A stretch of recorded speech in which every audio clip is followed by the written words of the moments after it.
네, 시청자분들 반갑습니다. 오늘도 수익률을 극대화해보는 시간, 공략주 시간입니다. 자, 먼저 첫 번째 내용 한번 좀 보시도록 하겠습니다. 전에 핫하게 움직였던 종목 네 가지를 한번 좀 보시도록 할 텐데요.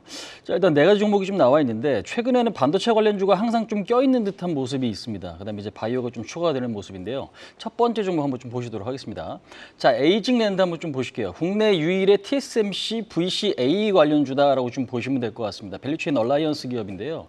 사실상 TSMC와 협력 관계가 지금 지속되고 있다. 특히나 최근 시장에서는 팹리스 관련주들, 디자인하우스 관련주들이 상당히 조금 부각되는 그런 모습이기 때문에 지금 매물 소화를 하고 어제 신고가가 좀 나타났거든요. 그렇기 때문에 당분간은 조금 더 강세 흐름을 유지할 가능성이 높다. 다만 이제 신규 상장주에 따른 어떤 매물 부담은 좀 있을 수 있기 때문에 지금 55,000원 선에 대한 어떤 지지력 우리가 좀 확인할 필요가 있다. 이렇게 좀 말씀드려보도록 하겠습니다.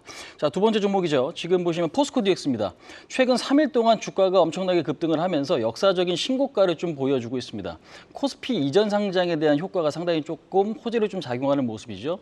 다른 포스코 그룹주들의 흐름은 상당히 조금 부진한데 DX만 일단 좀 부각이 되는 이제 그런 모습입니다. 일단 코스피 200으로 코스피로 넘어가게 되면 코스피 200에 대한 어떤 편입 기대감 이 부분도 좀 있기 때문에 수시 편입이 나타날지 아니면 특례 편입이 좀 진행되지는 좀 지켜볼 필요는 있을 것 같지만 1월 2일 날 이제 거래가 코스피에서 지금 재개가 될 겁니다. 근데 이제 중요한 건 이후에 어떤 방향성이 사실 좀 부담스러운 것도 좀 사실인 것 같아요. 그래서 일단은 내년에 대한 어떤 흐름은 조금 면밀히 우리가 좀 보면서 전략을 좀 짤 필요가 있지 않나 이렇게 좀 말씀드려보도록 하겠습니다.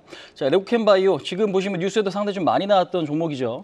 어제나 오늘 아침까지도 계속해서 좀 나왔던 이제 그런 어떤 종목인데 사실상 기술 수출 27억 달러가 지금 사상 최대치입니다. 근데 이제 이 기술 수출이 좀 진행이 됐다라는 게 호재는 맞는데 주가는 어저께 저항을 조금 받으면서 매물 부담이 조금 심해지는 모습인 것 같아요. 기관 쪽의 매물이 100만 주가량 좀 출혈이 됐습니다. 그래서 일단 음봉에 좀 상승폭이 좀 줄이긴 했는데 오늘 같은 경우는 어제 저점 라인에 대한 지지력을 좀 확인하실 필요가 있을 것 같고요. ADC에 대한 기술은 앞으로도 조금 더 부각될 가능성이 높기 때문에 현재로서는 관심을 지속적으로 가질 필요가 있다. 이렇게 좀 말씀드릴 수 있을 것 같습니다.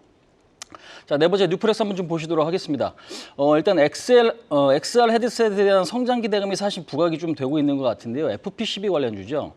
헤드셋에 들어가는 FP12를 제조하는 업체고 사실 메타 쪽에 대한 매출 비중이 높고 삼성, LG 쪽도 매출이 좀 다변화되는 그런 기업이다라고 좀 보시면 될 것 같습니다. 근데 이제 애플 비전 프로라든지 아니면 삼성 XR 헤드셋이라든지 이런 것들이 내년 출시에 대한 기대감이 있기 때문에 지금 현재 6,400원 라인에 대한 안착도 긍정적이고 추가 상승에 대한 기대감도 역시 높다. 이렇게 좀 말씀드려보도록 하겠습니다. 자, 두 번째 개장전 체크 포인트 한번 좀 보시도록 하겠습니다. 첫 번째 내용 한번 좀 보실게요. 한빛소프트가 개발한 그라나도 에스파다 M 사전 예약이 오늘부터 좀 시작이 됩니다. 주가에는 긍정적일지는 좀 지켜봐야 될 것 같고요. 최근에 게임주가 등락이 조금 크고 오히려 이제 횡보하는 흐름이 지금 한빛소프트에서 좀 나타났기 때문에 현재로서는 사전 예약에 대한 어떤 호응도 이 부분에 따라서 주가는 방향성이 좀 결정될 가능성이 높지 않나. 지금 현재 그렇게 좀 보시면 될 것 같습니다. 자, 두 번째 밀리의 서재인데요. 밀리의 서재 같은 경우 전자책 서비스 업체죠. 신규 상장 이후에 주가는 좀 지속적으로 하락을 하고 있습니다. 오늘 113만 주 보유 예수가 해지가 좀 되는데 매물 부담이 있는 건 좀 맞긴 하지만 이것 때문에 급락 가능성이 높을 거냐 요거는 한번 좀 보셔야 될 것 같습니다. 그래서 결국 어떤 주가의 경쟁력인 건지 매물 부담으로 인한 하락인지는 우리가 좀 더 지켜봐야겠지만 현재로서는 오히려 이제 재료 소지 불확실성 해소로 좀 작용할 수도 있기 때문에 저점 매수 여부를 좀 보고 앞으로의 주가 방향성 예측하는 게 지금 좀 좋을 것 같습니다. 자, 세 번째로 MFM 코리아 지금 신주 인수권 부사채가 지금 행사가 됩니다. 물량이 좀 많은데요. 332만 주인데 금액으로 따지면 772원이 전환 가격입니다. 그래서 현재 주가가 2,000원대인 걸 감안하면 아무래도 이제 매물 부담이 좀 더 나타날 수 있다. 부담이 좀 될 수 있다. 이 부분도 같이 체크를 해보시면 될 것 같습니다.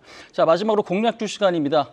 관심 업종 오늘도 역시 두 가지인데요. 일단 지금 최근에 제가 말씀드렸던 반도체라든지 아니면 바이오 섹터들의 주가 흐름이 상당히 좀 양호한 모습인 것 같은데 오늘도 역시 반도체 그다음에 이제 기계 쪽에 대한 관심을 좀 가져보자 이렇게 좀 말씀드려보도록 하겠습니다. 기계 쪽은요.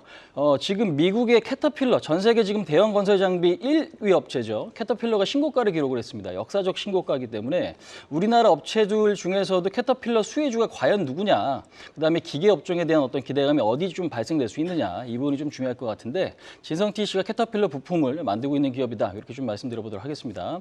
자, 그다음에 이제 반도체 같은 경우는 인텔이 오늘 또 급등을 했습니다. 그다음에 AMD ST, 마이크론 테크 아니면 그 이외의 반도체 업체들의 흐름이 상당히 좀 좋은데 최근에는 원천 기술을 갖고 있거나 아니면 고객사 다변화 종목들이 상당히 좀 부각될 가능성이 전 높다고 봅니다. 그래서 하이닉스, TSMC, 그다음에 인텔, 그다음에 지금 마이크론, 삼성전자 등이 고객사로 있는 코미코가 사실상 저는 오늘 관심 있게 좀 보셔야 될 종목이다라고 좀 말씀드려보도록 하겠습니다. 그래서 코미코로 간단하게 좀 말씀드리면 방금도 설명을 좀 드리긴 했지만요. 삼성전자, 하이닉스, TSMC, 마이크론, 특히나 인텔 쪽에 지금 고객사가 지금 확보되어 있습니다. 고객사가 좀 다변화되는 종목들로 관심 있게 좀 보셔야 될 필요가 있을 것 같고 제가 12월 중순에 한번 말씀드렸던 종목이기 때문에 역시 또 다시 관심이 좀 필요한 위치가 코미코다 이렇게 좀 말씀드려보도록 하겠습니다. 목표치는 그래서 단기적인 목표치는요 7만 원, 손절 라인은 5만 8천 원, 이 정도 좀 잡고 대응하시면 상당히 좀 매력적인 위치가 아닌가, 종목이 아닌가 이렇게 좀 말씀드려보도록 하겠습니다.